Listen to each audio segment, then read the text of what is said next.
This is our Yeah, soft Scott. opening. We're just Let me do it. chatting.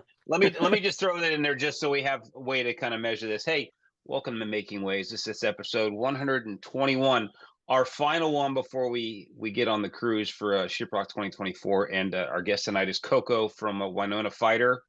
Thank you for taking your time this evening to spend with us, so we can kind of get to know you. And then come Monday when this thing goes live, when we drop this thing, people can go, "Oh, I know who this chick is." Yeah. Yeah, thanks for having me. Sure. Stoked to Very welcome. be chatting with you guys. Yeah. We're very excited to have you here. Real quick, right off the top, we were just talking about this before we started. You're in Nashville. You're coming to us straight from Nashville. Yeah. How long have you been there, out of curiosity? I've been here off and on since 2015. Okay. I'm originally from New England, though. Is that the red or the white? You say clam chowder, New England clam chowder? White. I never the good stuff yeah, is what I like to call it. What part of New England are you actually from? Yeah.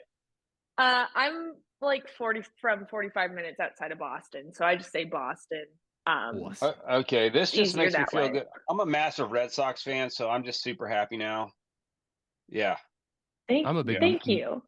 Middle East, that venue. I'm a big fan of that, and their food there was always great. Love the Middle East. Yeah, I feel like whenever I tell people I'm from Boston, it's always like fuck the Patriots. And I was like, well, okay, you don't have to attack me. Yeah. Like somehow you're connected because of your dress. It's like, oh, I'll call them right now and let them know. Thanks. Yes. Yeah. What was your name again? Let me take this pencil out here. That's right. So, hey, with that said, you were outside. Did you kind of grow up in the Boston scene? Yeah. So I actually started out as a drummer, and I started playing drums kind of at a professional level in the Boston punk scene when I was like 14 or 15. Wow. And then I did that for a bit, toured as a drummer for a little bit, but then eventually just kind of realized how fun it was. Like it looked being a front person. So then I made the switch to playing guitar and singing, especially coming to Nashville. There wasn't really like an avenue to do punk music, so I just figured I'd make my own avenue to do it. The good thing about not being a drummer is now you don't have to load that gear. Yeah. Good for you. Exactly. Good for you. You just saved your back. Yeah. I do have to do like arm workouts now. Like I could get away without like doing arm exercises when I was like a drummer full time, but it's good though. A nice toned arm under a properly stage light that's awesome. Yeah, that's picture material. Ass kicking. It's ass kicking words when you see it. You know, who were the bands then? What years were this when you were drumming there? This would have been. I graduated high school in 2015, so this would have been Jesus Christ. This would have been like 2010 to 2015. Okay, yeah. I only asked because, and I knew you weren't, but I just grew up loving that early mid '80s Boston hardcore scene. Jerry's Kids and Gangrene and SSD. And all this. Yeah, that's all the Boston beatdown stuff. I love that stuff. It's such a great place for you to learn your chops though, because it's such a regimented scene of like, if you don't have your shit together, we're coming for you. So it's really a good training ground. Yeah, it's intimidating. Musicianship is very like you wouldn't. I think like with Boston like punk and hardcore, you don't initially expect musicianship to be the most like important thing, but yeah, if you like don't know your shit, that next to like if you don't respect people, you're gonna get your ass handed to you big time. God, I love that though. Everyone needs a woodshed like that. Yeah. What got you into it to begin with? Like, what was your stepping stone, if you will? That could be a friend, it could be an accident, whoopsies. It was kind of an accident. Yeah, I grew up just listening to punk and rock music, and then I like did this summer camp where they formed bands, and so I was put into this little 3-piece band, and we just kind of gradually started getting punkier and punkier. And then we left the program that like had formed us into a band, and we started playing in like bars in like Haverhill, Massachusetts, and then going and playing like TT the Bears very underage. We would have to sneak in. It was always the same old excuse. Oh, I left my like ID in the car. Sorry, I'm 18, I swear. And we were like 13 or 14. So it was a very just naturally gravitated towards that. We were just like kids, and we had a lot of angst. Yeah. Well, that's the punk thing, though. That's the punk thing. Yeah. Being punk, and you're breaking the rules. I mean, Grohl did the same thing. Started drumming and screaming at 15, sneaking into the clubs in DC. You know, it's so funny because you come from that scene, because Chad comes from that scene in Detroit, where it's like it's another proving ground. Like, you got to have your shit together, because you know the history of this town. We have a certain template and bar that you have to be at in order to perform here. So it's really interesting to hear that kind of thing. Did you carve your way in through the I don't know if it was there as much as Nashville, like depends on how old you were, but the hall show scene, were you into that space when you were out in Boston area? Not too much. I would say in Boston it was definitely more of like basements and like grubby clubs. Just it was more just playing wherever we could play, and we weren't really in a specific scene or like group that was like running around. It was very much shit. Yeah, it was very much just like, oh well, like this week this sports bar is going to let us play, and then next week this the Middle East is finally going to let us play, and we better bring enough people so they'll have us back. Was it a ticketing thing where you had to sell amount of tickets, or did you have to guarantee that you'd bring in 50 people or something? Yeah, we would have to like lie that we could bring in 50 people, and then just like pray and be like, Coco, I hope. Yeah, I'm noticing a pattern with you. You lied a lot as a kid. I did. What do you think your biggest lie was? You gotta do what you gotta do. My biggest lie? Yeah, the one you remember getting like maybe even in trouble for. Like the whale. What was your white whale? Just in general. Yeah. We're going deep. There was this one time. Oh man, you want to know what? When I was a freshman in high school, I was running around with some bad kids, and I'm a good kid, okay? I'm not gonna pretend I'm any cooler than I actually am. Running around with some bad kids, was not supposed to get in the car with someone, and I did, and of course we fly off the side of the road. Shut up. And I get caught because I'm the only one who got hurt in the incident. And so that it's not funny. It's not now, it's funny. But it's so hysterical. Then my mom, she's from Alabama, so if she's mad, she's scary. She comes just storming into the hospital, like, oh, you went to the hospital? Did you do? Oh yeah. It was so then I was like, I don't think I'm gonna lie like this anymore.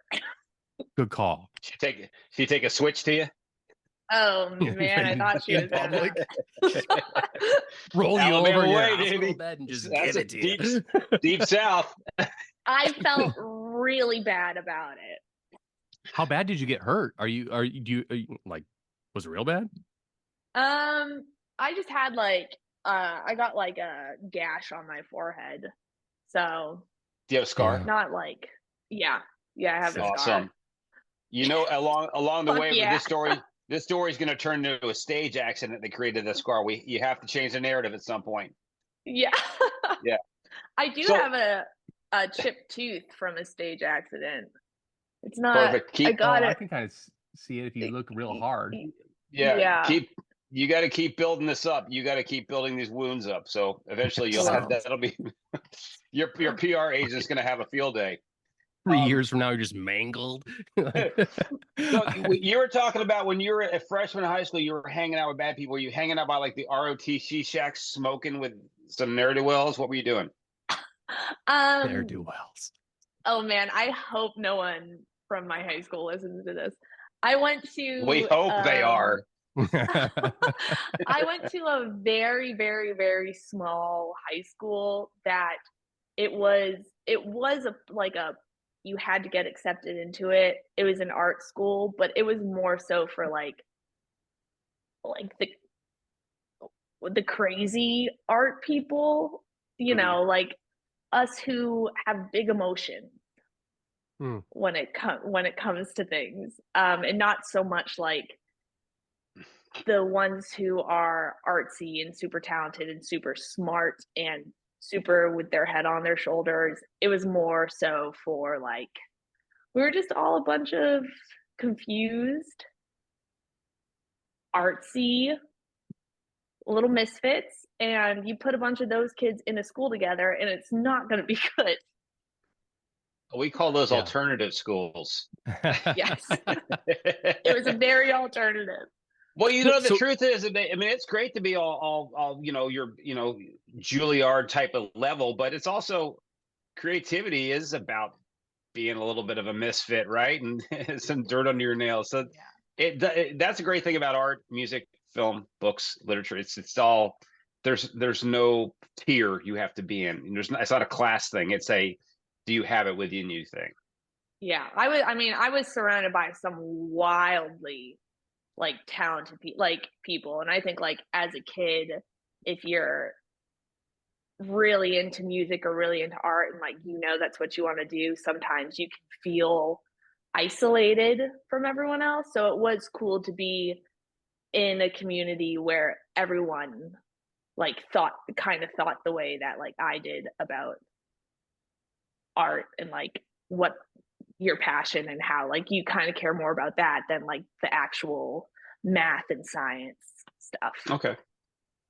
Is that what kind of brought you out to Nashville, or did music lead you there? School. I went to college for about 1.5 years. Okay. Where'd you go? I went to Belmont. Oh, Belmont. Okay. And it was not for me. So I left. For one time? Did you just go for 1.5 years straight and then left, or did you go back? I went for 1.5 years straight and then left. I tried community college online, and you know what? Just not for me. So yeah, I've been there. It's a weird feeling, I would assume, when you're like, yeah. The good thing. So Alan, who's the producer of ShipRocked, he went to Belmont. So you guys can talk shit on some of the old instructors there when you see them. Yeah. Oh, great. Yeah. It was actually my college counselor, because you're assigned like one when you're in school. It was Mark Vollman from the Turtles. No way. And he was actually the one. I went to him. Happy Together.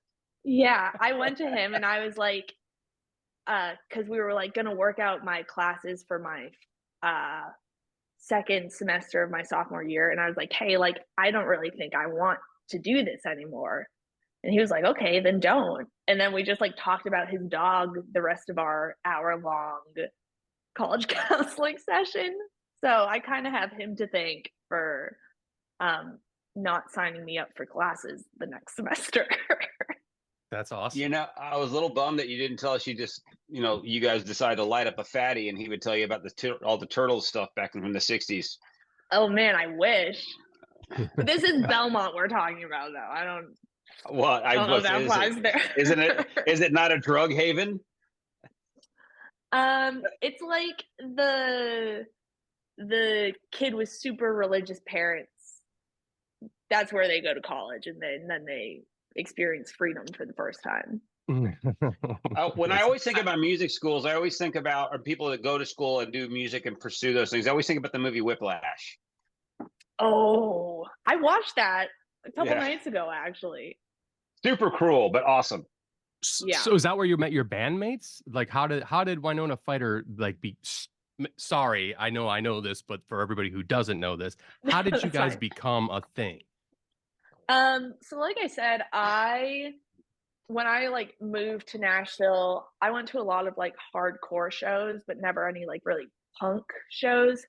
And I missed that. So I started writing for my own project. And then while I was doing that, I was playing drums for other people. And I actually answered a Craigslist ad for another band to play drums for them. And Dan, guitarist in Winona Fighter, he also answered that Craigslist ad to play guitar for this band. No way. Like 3 rehearsals in, it's not going good. So I poached Dan. I said, "Hey, why don't you come play for my band?" My band that wasn't even a band yet. That I was just like, "Yeah, like why don't you come play for my band?" And then yeah, from there we went under my nickname for a while, which is Coco. And we did the DIY thing. We toured. Uh, we toured some more. We toured some Yeah. more. Like never really released anything. We just played live shows and toured. And then I moved to LA for like a year and a half Oh, to work for a music sync company. very cool. And that's where I met Austin, who now plays bass for us. But he didn't come play bass for us until a couple years later because he was in another band. So once he left that band, I said, "Hey, why don't you come play for my band?" Did So you guys were both living out there and then both moved to back to Nashville? yeah, so he was playing as a hired gun for an artist that my sister was the personal assistant for. So she Oh, introduced Austin and I because Austin was getting more into like writing and producing. And so she was like, "Oh, well, like my sister's a writer. You guys should write for her project." And then yeah, he moved to Nashville um for another band that he had joined, and then I moved back here.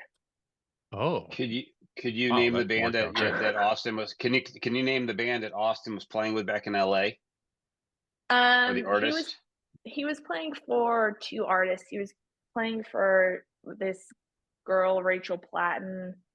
Oh, Rachel. Um, yeah, and then Sabrina Carpenter as well. I know Sabrina Carpenter as well. I did not know that. That Yeah, that's wild. So yeah, way different than Winona Fighter, and obviously way different than your musical taste. And I'm assuming probably is at that, if that's the case, huh? yeah. I When think you that's like. Oh, sorry. No, no, listen, please continue your thought. Oh, I was just gonna say, I think that's why it works so well though, because I'm so like invested in the punk scene and punk music, and bringing Austin on board to produce and write. And he didn't grow up like I grew up and with the music that I grew up with. It like just brings a whole fresh perspective to everything. Absolutely. So, Yes, go ahead, Justin. My question can wait. just It kind of I like parlors. obviously just got to get you always get the $1 million question out of the way. Winona Fighter, the name obviously is a take on Winona Ryder, the actress. Have you guys ever sent her any of your material? Not yet, but I'm open to it. You should Okay. snail mail it. So Yeah, and I because with your should. next with your next single, Heather's comes out, it'd be perfect. Yeah. So continue. I got to bring this part up because it's part of your trajectory, your story. What you were doing the DIY independent thing back then, and currently you're in a space that is very similar and fucking crushing it. Thank you. Releasing your own music, putting in the work, touring, full circle. These past couple of years have been what seemingly a pretty awesome experience. Been out with all of the bands that kind of cut their teeth in the same space, and you just announced a tour with, I mean, 3 of those legendary bands in in the punk, post-punk, pop-punk space with Bayside, Finch, and Armor for Sleep. What does that feel like when you're like, I mean, I can only imagine there were some of these bands are kind of like your come up heroes in a way, shape, or form to be getting the nod. And as an independent artist, you know that it's basically just you that's moving that needle, getting their attention, and ultimately listening to your music and bringing you on a tour. So yeah, explain to us how that works and how you feel about it. Yeah, it's kind of bonkers, honestly. It's really cool though, because I think like, real recognizes real. It's Yeah, a little nerve-wracking to be the newcomer on such like an insane bill as yeah, Bayside, Finch, and Armor for Sleep. But there's a lot of feedback just kind of being like, well, if any newcomer is going to do it, it should be Winona Fighter. And like, I think people recognize that we have cut like our teeth, like we have done our 10,000 hours, and we will continue to work hard to get to where we want to be. But I think one of our missions was to do the do the DIY scene justice while obviously growing into a bigger band. And I think that it's really cool to have the OGs like recognize that and want to share these moments with us. And basically like I feel like I'm being taken under the wing of just so many amazing fucking rock stars, and yeah. it's so cool, and I'm a sponge. I will take all of the advice and um words of wisdom that I can get. So Yeah, and you're getting from some good sources. I mean, In it is in your incredible. corner though, yeah, you guys have done some huge shows. You've done the big festivals, you've done the big tours already, you've got the audience out there. So coming into it, there's a lot of value in you guys being on a tour like that, like from just a marketing standpoint, right? Because we get down to the end of it, it's just like here comes back to your thing where like how many people you bring into the club. Well, you're bringing a lot on this tour, is what you're doing. yeah, Yeah. it's it was a little surreal to like today when we announced it recognize like, oh shit, like we're kind of past the point where it's like, oh, who's that fourth band on the bill? It's like people are excited that we're on this bill. Like people are like, oh no, Winona Fighter, really? Like, and that's just, I mean, that's beyond me, because I still think we're just such a like a tadpole in a pond, Sure. So it's Hey, insane. just to back up real quick, what's the punk scene like in Nashville? Yeah. Um, I think there are some incredible bands here. There's this band called Snooper, which is they are awesome. I think they just signed Third Man, and that is so like just so deserved. I think they do just a killer job. But I think like as far as like a punk scene goes, I think Okay. I think there's a decent like kind of pop punk scene, but I Hmm. do think Nashville's also a town where it's like a lot of the up and coming acts are also these very like TikTok-y kind of Yeah. things, which is fine. And whatever floats your boat, what works for Sure. you. Sure. It's definitely, I think Nashville is less of like a raw punk scene and more of like that polished. Well, it's built to basically launch bands. That's basically what this come to. It's like this is where your project goes to get polished, as you say, and then we're going to send you out into the radio world, and hopefully you Yeah. land. But it's cool. I'm sure though, when a band of Social Distortion, whoever rolls through town, the people come out. So Oh there's a yeah. scene of people who love punk there. Okay, just making sure it's not I completely mean, desolate, like yeah, no man's there land. I think that there's, I mean, correct me if I'm wrong because you're living there currently, but everything, I mean, so I have so many fucking friends from my time in the scene that are living there, writing music, playing as studio musicians. So you're like surrounded by your peers. Their bands just aren't born and raised from there playing the punk scene, you know. But you get this, you know, you seeing them in the crowd when a Social Distortion comes to town. I'm sure Anthony, Y- for instance, of Bayside would be there, you know, that sort of thing. Yeah, Anthony lives here. It's like a ton of people from the bands that I grew up listening to, like moved here. Like Aaron Gillespie from Yeah. Under Oath lives here now. And then you also have just like Rustin Kelly. Like he does obviously like folk stuff, but he is big in the punk emo scene. Yeah, everyone. I think like Nick Wheeler from All American Rejects, he's here now. Dashboard, Like right? Chris Dashboard, Carrabba. Paramore, Haley Yeah. Williams. Yeah, it's Um, crazy. yeah, there's definitely everyone from that time and that scene is coming to Nashville, Sure. which has been crazy because when I first lived here, it was like everyone was in LA, and that was Hmm. You know, you're ahead of the curve. yeah. I So did it let's before it was cool. So there, Yeah. there you go. There you go. So That's in that's this fucking this punk, last dude. year, this last year we saw you guys drop some singles. Is this all a drop. slow build towards the next towards a full length album? What's the plans recording wise? Um, if I were to guess, if I were to just kind of throw some ideas out there, um, see if any one of them were to stick, possibly there would be another single coming out sometime in the near future. It possibly there is an album recorded, maybe, I don't know.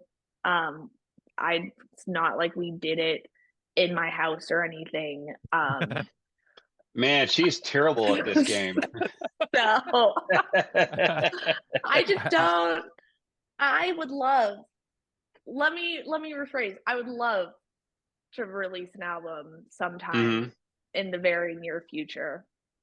To trip and fall Say and 12 songs come say out of your pockets yeah. Yeah. or Say let's say May 18th or something. Yeah, that'd be good. That'd be good. Something happened then that day. that would be insane if you guessed it, or if that was the day and he guessed it. She was like, I don't think How that's a did you Friday. know? I don't know. Whatever Friday is around there, that's probably when it would drop. you know But what? yeah, No, go ahead. our goal is to we want to get more music out there as soon as possible. Definitely. It's When does the fucking tour awesome. commence? Oh yeah, when does that start? April 3rd. So The between April, now yeah, and a then is just single. ShipRock, or do you have some dates with Bad Flower, right? Yes. Yeah, we go Okay. on next week. We leave for Oh, those. those Yeah, guys are that's awesome. gonna be sick. Yeah, I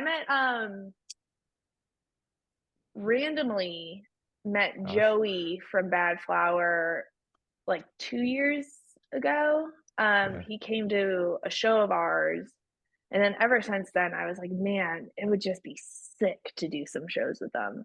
And then I Yeah. saw they were on ShipRocked, and I was like, oh, Mhm. that's sick. And um, then it was just like we saw that they were doing some shows on the way down to ShipRocked, so it just kind of made sense. And the people are excited. Let me tell you that much. They are. Bad Flower and Winona Fighter fans are like this. It's fucking tight to see the muttering all over the internet.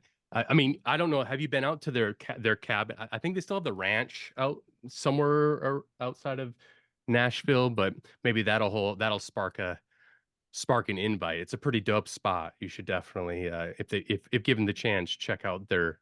I think it's just maybe Josh and Joey. I'm not really exactly sure who lives there anymore, but the sprawling ranch that's out there is very cool. Well, Yeah. I'll have Whoa. to ask them about it. I would be like, "What's the deal with this ranch?" The Yeah, dressing?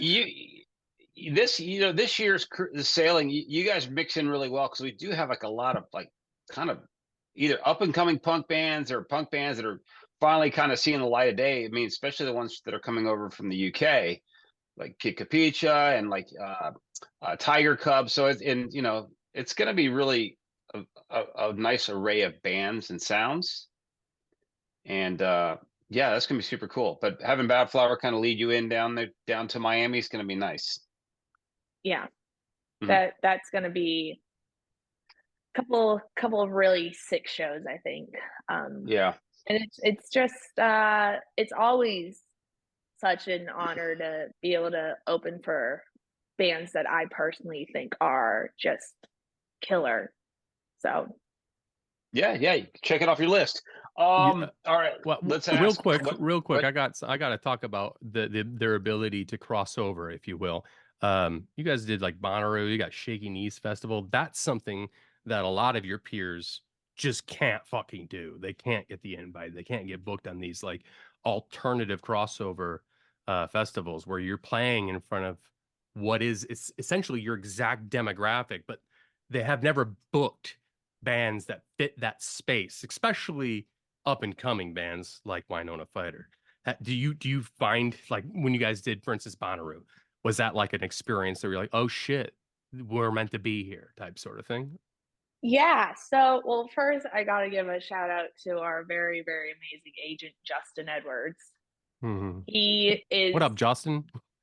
what up, Justin? He is but he is our champion. But it is yeah, whenever we like Bonnaroo, I mean, it was the craziest. We played two shows there, craziest two shows ever. It was 11 a.m. on the Thursday, so like the very first day of Bonnaroo, and we had our first show, and it was slammed, and people were crowd surfing and moshing at 11 a.m. and 90-degree heat, and just like the feedback we got from it, even today, even to this day, people still talk about our set, and it's like it feels it doesn't feel foreign to us. Like it we feel like we're supposed to be there, because like one of our you know other missions as a band is I want to make the punk music I grew up playing, but I also want to make it like as accessible as possible and as like um not like mainstream, but just as Not gatekeeping. reach. Yeah, exactly. So when we do the Bonnaroo or when we play Shaky Knees, it's like a total we we belong there, and it feels really good to be able to feel that way and to be able to say that. And it's nice to be able to give people something that they wouldn't necessarily find at those festivals. Yeah, and you're paving the way. You know, Mhm. that's Yeah, that's a huge. it's super fun though to see festivals like that. I mean, that bring those kind of bands. I mean, you've got like Knocked Loose and Turnstile playing Coachella. It's just like, I It's mean, fucking those. dope. The thing is like, truth is, those bands were just as popular as any of these kind of hipster alternative bands. So why shouldn't they have their due, right? So I think mixing punk back into the mainstream is super important to keep it vital. Yeah, I agree. And those are the bands that make me feel like Winona Fighter can do those festivals. I mean, seeing Hmm. Knocked Loose, who I saw them play Cafe Coco in Nashville in 2016, and then seeing them in their fucking insane Coachella set, or like seeing Turnstile on late night television. It's like, oh, like this is possible. It's possible, and Hmm. Yeah. like they're creating an avenue for us, and we just need to like continue to carry that torch for other artists. And I think it's a super cool thing to be able to do. Well, Yeah. absolutely. It's fun too because punk's always going to have its underground segment. There's always going to be the ones that are just too much to kind of cross over. But even the festivals, like they're basically beer fests these days that are like, whether it's a No Mhm. Effects thing or Pennywise thing, it's like they're all corporate sponsored, so if someone's in Mhm. on it, right? They're drawing 10 to 15,000 a day. Those aren't punk numbers. Those are like commercial numbers. This Budweiser number. Those are Yeah. Budweiser numbers. So, but that's what's so cool about that punk is kind of seeing this, dare I say, resurgence, you know? Yeah. And not every I mean, I know a lot of amazing, talented punk or alternative or rock bands and artists that they just don't they wouldn't be able to play a festival. They wouldn't be able to play a amphitheater or arena or because that's just the niche of genre they are and or that's just what they prefer or I think there is like a little bit of a difficulty being a punk band and like making it sound huge enough for that um for a festival or for an amphitheater of fucking 20,000 people or so Yeah. You just need the song. Well, speaking of which, yeah. what's your favorite song that you've ever written? I'm curious. um oh man, probably either Wilburn Street Tavern or Hams. Those are both Hams is my favorite of your catalog. Is Thanks. it which which is your I like favorite I like Subaru. Subaru is good. Subaru is like the punk rock Cars by Tracy Chapman. Oh, oh thank you. fuck, that's awesome. That's a great compliment. That's fucking awesome. Then is that your favorite to play live, or do you have a different song that you love to play live? um oof. I I would say that Hams is or I don't know, I think they're both like just ripping songs to play live. But then we also do a cover of Self Esteem by The Mm, Offspring. And that one just you play that and the people go they just nuts. eat it up. They just Yeah. love it. And I Well, love it as much as they do. I'm having just as much fun. Hey, 15 million people can't be wrong. Yep. that's true. Are you guys gonna play any of those? Any of your favorite songs on the ship? You think? Oh yeah, for sure. Killer. Well, I hope you play that fucking All the favorite songs. cover. Due to the narrative of Shipwrecked, I do hope that you're going to do. Have you seen A Fisherman's Knot? Because I need that intro Fu Manchu riff. Okay, we'll bring it. Yep, there you go. We have Dang. 2 sets, so we gotta switch it up a little bit. You say 2, but then it ends up being 5 for some crazy reason. Things happen. Yeah. Yeah. I can vouch for that statement. Yeah. So you've never been on a cruise ship, right? That's what you said. No, yeah, I've never been.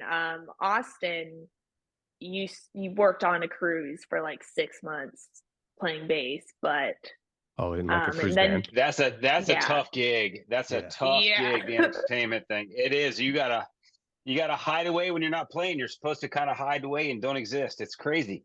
yeah. So he's having a little bit of PTSD right now, but we'll give him a Xanax and get him on that boat for sure.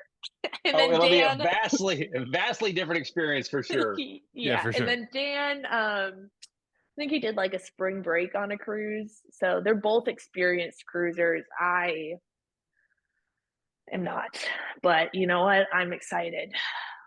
It's Do you gonna be have any awesome. kind Do of you like? seasickness or anything? Yeah. I don't think so. I get Okay. car sick. No, you'll be Uh, fine. You'll be fine. You'll be fine. You'll be fine. Do you like ice cream? sure. Specifically soft Um, serve? I do. I am a little lactose intolerant, but Okay. it's, Well, they got you know, yogurt too, the yogurt right. soft serve machines, and they're open 24 hours. It's probably my favorite thing 24 about hour they're soft just serve always machines? there. Yeah. And there's Yeah. always a Oh line. Even if you Yeah. wake up at 4 in the morning groggy, I'm just gonna walk around and there's a line either at the pizza place because the only 2 places open: the pizza place and the ice cream joint at 4 in the morning. And there's You one can, person you in the will, line, and it's me. There's- So great. it'll be You know cool. what? It'll be me. You'll find me at that saucer I machine. probably fucking will. I mouth, love that. mouth under the tap. Just Fuck the fucking cone. getting it. I don't Dude. need this goddamn Your cone. bandmates just like giving you the keg stand, fucking lifting your legs up. Lactose She's and been what? here for 2 hours. Dude, No, it will be like that. It's great. It's a super fun experience. You get on that first day, the first moment you get on, it's a little confusing because there's so much chaos and all the cruisers who you're amongst. They're chaotic too because they're just so excited. They've been waiting all year to be on this thing, and they're immediately buying drinks and they're just getting shit hammered super quick and not pacing themselves. But once you get on, you kind of get your sea legs, quote unquote, underneath you. In the first 2 hours, you're like, oh, this is going to be super cool. You say hi to a few folks, and then you don't worry about it for the rest of the week because everyone's going to be cool to you. Yeah. Awesome. Seriously, have you been already experiencing the social media contacts or any shows that you show up and there's ShipRockers at yet? Have you got that yet? They'll come up to you. You'll know. When we did, and we weren't on ShipRocked yet, but people came up to us and they were like, "You gotta do ShipRocked." When we opened for Chemical Fire last May, they had a lot of crossover between their fans and ShipRocked fans. So, I was at that show, and so was the owner of ShipRocked, who got to see you live. So, and a lot of other folks who roll in that scene. So you were vetted and approved, and they're very excited to have you. Everybody's fucking stoked to have. I'm Fighter. stoked. So, yeah, it's gonna be sick. I would like to be the first to say that it's gonna be. I think sick. you are. I think you are. Thank you. Hey, what was the first punk album? Not first record. That was probably Debbie Gibson or something. What was the first? Forget that. What was the first punk rock record you ever bought? Oh man, I remember the first punk rock song I ever heard was Holiday in Cambodia. Hmm. I was in You know what's grade. so funny? I was thinking in my head. I'm thinking in my head. I'm like, I know she's gonna fuck with me, but I was thinking, well, she probably heard "Too Drunk to Fuck" or something. Yeah. But lo and behold, it's still a Dead Kennedy song. So good on you. So I got into Dead Kennedys and the Misfits. I was probably a little too young, but No, those perfect. are my, and I grew up like my dad was showing me Foo Fighters and Pearl Jam and Soundgarden and all that. But then my first punk experience was Dead Kennedys, and then the Misfits, and then I got really into reading about the CBGB era and things like that. And then I was like, this is gross and cool. I need to know more. And then Iggy Pop and all that. Oh yeah. So it's funny about the Misfits, quite honestly, and other than a few songs aside, they're a pop punk band. Yeah, they just sing agree. about space and monsters. They're basically descendants with a little bit of Satan in them. I think they are the first punk band that kind of, I felt used melodies pretty consistently. In that second wave, obviously the Ramones and Blondie, they were total songwriters, right? Oh, they just played a lot faster than everyone else. But yeah, you're right. Misfits are kind of like that early 80s. They were writing some, there's hooks out the wazoo. Yeah. Did you get to see them live, Misfits, yet? But I mean, and any of the reunion shows? No, I haven't seen them live. I did recently get to see, which was, I was like a kid in a candy shop. I saw Youth of Today and Gorilla Biscuit. Oh, shit. Nice. Okay. And that was Yeah. insane. I mean, he was fucking on the drum riser. And I was scared for him the whole time. He kept trying to do like handstands on the drum riser. You're talking about Ray? The whole time I'm like, yeah. And the whole time I'm like, please no. Watch out. Again, Gorilla Biscuits is just a pop punk band with a little bit elevated thing. And I always tell people, I said, Turnstile is basically Gorilla Biscuits. I mean, Oh yeah. if you Yeah. know anything about that band's humble beginnings and where they come from, and they're older, their first, I guess I shouldn't say they're, some of them were in some bands exactly like that for forever out in the Baltimore scene. It's Yeah, crazy to. No, go ahead. But they're still out there Oh. slogging in the mid-50s. It's awesome to see that they're still out there. Youth of today playing at 55. It's awesome. They're all That's fathers. fucking They got, they got businesses. It's awesome. It was businesses. crazy seeing because this was at Furnace Fest, so Turnstile was headlining. Oh, yeah. So Yeah. it was Youth of Today, Gorilla Biscuits, and then Turnstile. And Yeah. like it was just like, whoa. Yeah. That must have been a really uncomfortable fucking feeling for the band too, just being like, fuck, no, I don't want to be the guy Yeah. no, I don't, these are my heroes, that sort of thing. I can't imagine. Yeah. It was insane. Yeah, I would have been like, oh, are you sure they don't want to like headline? I don't know. I'll pass. We'll go first. Yeah. I'd want to do it because I want to go enjoy your sets now because I just played. So, Yeah. Yeah, absolutely. All right. Chet. Go ahead. I was going to say, you want to do the walk the plank? Yep. Let's do that. All right. So we usually end our podcast episodes with this. It's called Walk the Plank. We ask a question just like we have been, but it's usually nothing to do with your band or music. More ethereal, I should say, than that. And I just found out that I've been saying ethereal wrong my whole entire life, and spinach between my teeth. So my question for you is, there's one other section of this. Afterwards, after we ask our questions, we're going to ask you a question from last week's guest, who you can't know who that was until you answer the question, and then you get to ask a question to the next guest, and they don't get to know, who will be interviewed on the ship, by the way, and they don't get to know who asked the question until they answer. So it's like one of those things. Okay. Yikes. That was a really lame way of basically saying, okay, my question is, if you could if you could uninvent one thing, what would it be? Ooh. If I could uninvent one thing, I would probably uninvent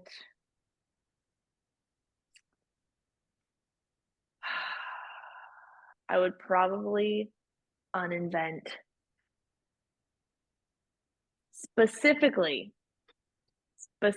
I would uninvent the Tesla. just that not all electric vehicles, but the Tesla. Watch yourself. That's good. Oh, that was good. That's good. Fuck you, Elon. You hear that? You're going down. Fuck you, Elon. Give me Twitter back, bitch. Yeah, give me Twitter back. That's exactly why we fuck you, Elon. Justin?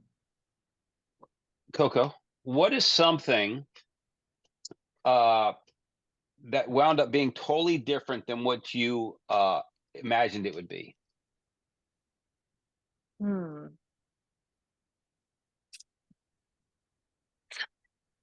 Totally different than I imagined it would be. You built up something in your head.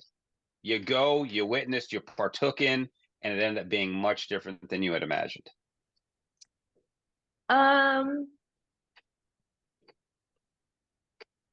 would say playing chess.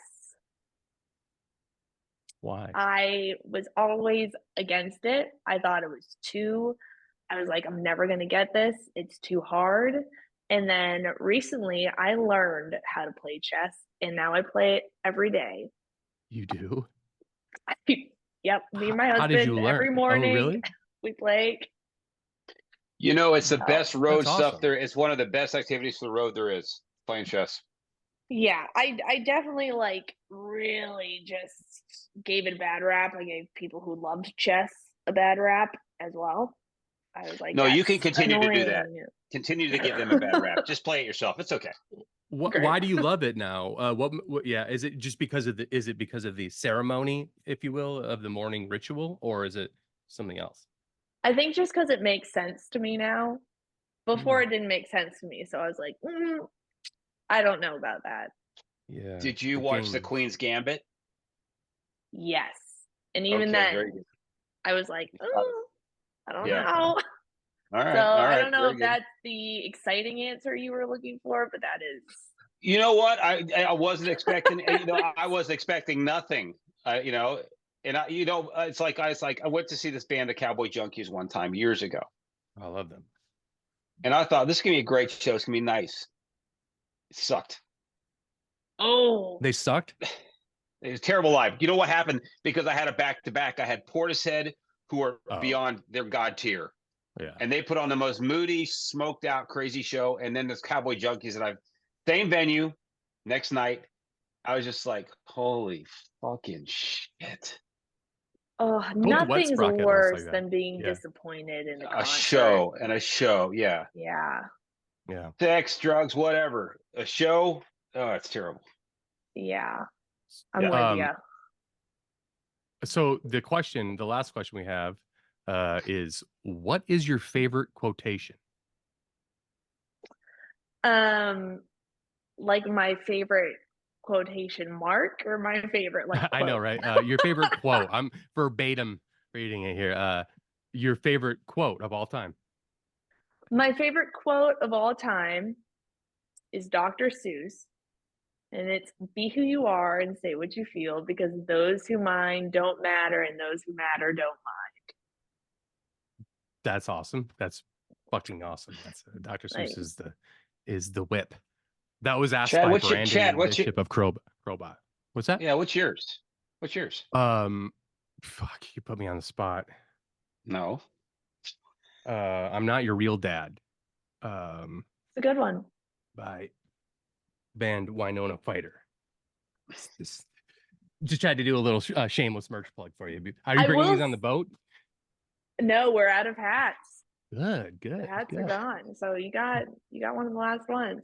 I will Fuck say yeah. I did read a quote a couple of days ago.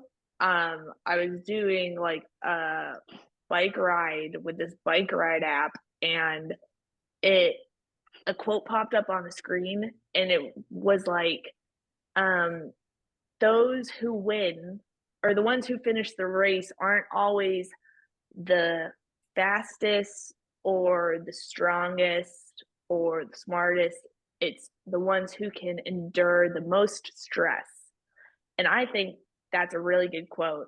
I think the music industry relates to that as well, because sometimes it doesn't matter if you're the best, as long as you can just keep on pushing. Yeah. The slow race is always the best race. Not necessarily what the pace is. It doesn't really not basically, yeah, the patience is always worth it when you're in that space. But yeah, when you're fighting the idea of, this is the worst.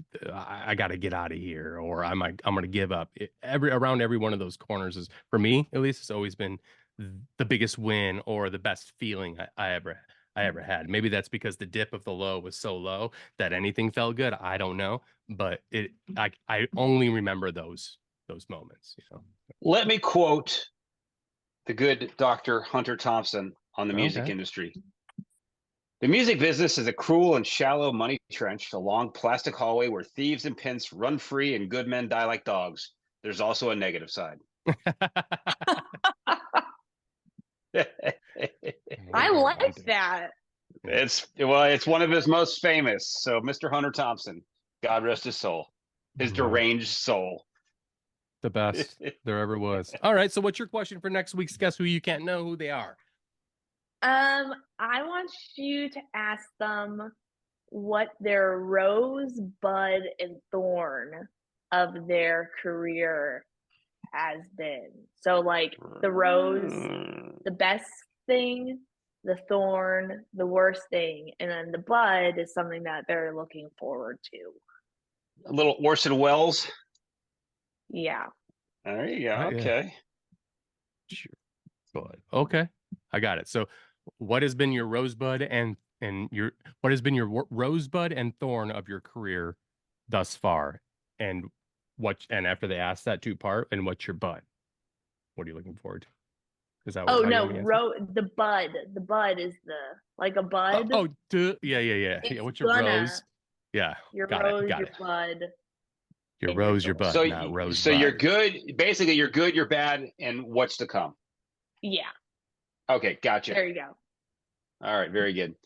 Well, Coco, thank you so much for giving us almost an hour of your time tonight. We really appreciate it, and this is going to be a nice little way to end this segment as we head into ShipRock 2024, which you will be part of, and we Yeah. really look forward to seeing you guys.